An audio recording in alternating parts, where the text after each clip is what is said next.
International Women's Day is really about giving gratitude to the women that have been my role models, my mother and my grandmother.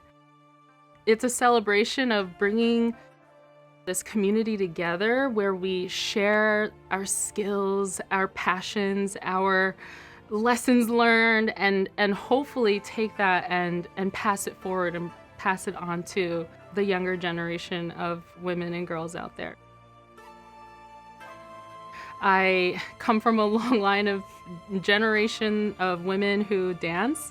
My grandmother was a health teacher and a dance instructor.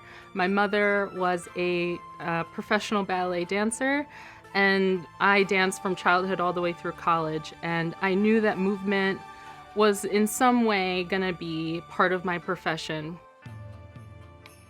Occupational therapy is just this marriage of human behavior and meaningful activity with body awareness. And so there's just a lot of parallels between OT and dance. There's the body mechanics, but the body awareness, there is, just putting meaning behind the activity.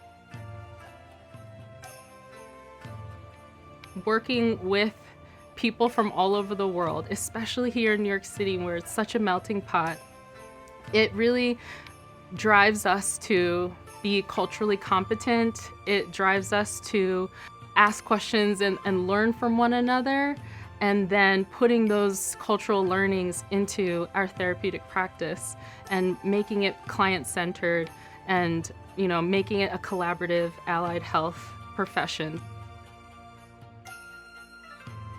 Japanese culture is able to put together things that are beautiful, like, things that are not predictable, like nature, with structure. So with adaptability, which is, such a big part of occupational therapy, you do see those kind of connections, those parallels.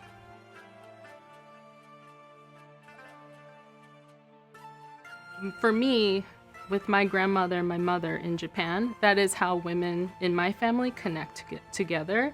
Even though we are apart, we are able to find common ground in food. And in Japanese culture, any culture all over the world, people connect through food, through cooking.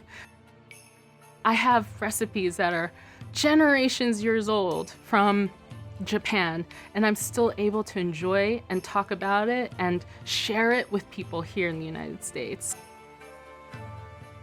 I knew that I wanted to work with a diverse community, and because I am Japanese or of Japanese descent, I really feel pulled to kind of work with people from all over the world. And what better place than here in New York City? And I knew that Brooklyn is just such a melting pot. This is where I live, and I knew that coming to Downstate would give me the opportunity to work with different clientele, different people from all over the world.